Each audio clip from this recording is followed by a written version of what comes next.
আসসালামু আলাইকুম। আমি কুষ্টিয়ার ভাই মশির রহমান। আমাকে নিশ্চয়ই সবাই চেনেন।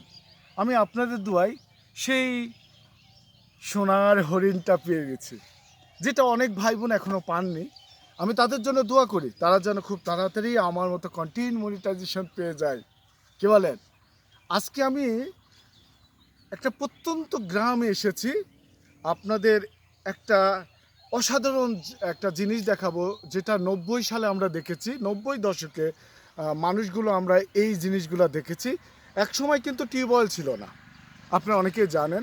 এক সময় তেমন এই যে এখন অহরহ আমরা টিউবওয়েলগুলো পাচ্ছি, এগুলো কিন্তু তখন পাওয়া যেত না। হয় কেউ আমরা সেই সময় ইন্দিরা বলা হতো, অথবা কুয়া বলা হতো, মাটির কুয়া, অথবা ইন্দিরা অনেক গভীর সেই ইন্দিরা, সেগুলো আমরা দেখেছি বা পানি খেয়েছি। আমরা সেই ডাব কুয়া নামে একটি জিনিস আপনাদের দেখাবো। আপনারা সেটা আসলে কে কে দেখেছেন আমি জানি না। আমি সেই ডাব কুয়াটা আপনাদের আজকে দেখাতে চাই। আসুন, আমি চলে এসেছি আসলে প্রত্যন্ত একটি গ্রামে এবং মাঠের মধ্যে। সবই আসলে আপনাদের জন্যই আমার এই ছোট্ট উপহার। যদি ভালো লেগে থাকে অবশ্যই সুন্দর গঠনমূলক কমেন্ট করবেন।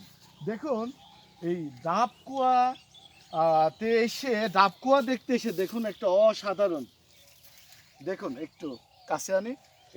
এগুলো কি? এগুলো নাম বলতে হবে, এগুলা নাম বলতে হবে দর্শক, আপনাদের বলতে হবে এগুলা কি জিনিস। আমি এই জিনিসগুলো দেখলাম, সচরাচর এগুলো আমি দেখি নাই।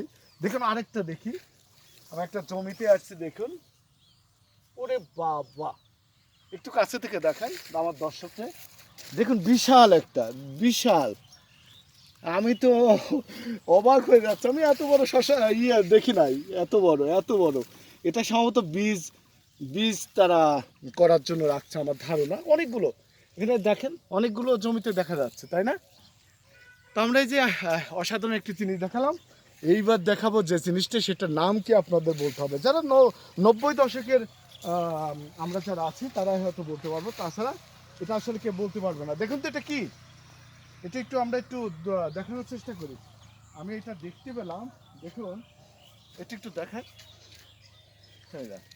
পুরোটা দেখাই। হ্যাঁ, আমরা একটু দেখাই। দেখুন, আমি এটা কখনো করি নাই। দেখুন এইভাবে তুলতে হয়, এইভাবে তুলে এই যে এদিকে উঁচা করে, দেখুন এইটা এইভাবে উঁচা করে, এইভাবে উঁচা করে এর ভেতর থেকে পানি উঠায়ে তারপরে সেই পানি সাধারণ মানুষ, মানে আমাদের মা বোনরা সংসারে কাজ করতো, বা আমরা পানি খেয়েছি এরকম একটা জায়গাতে। দেখুন এইরকম জায়গায়, দেখুন একটু আমরা পানিটা দেখাই।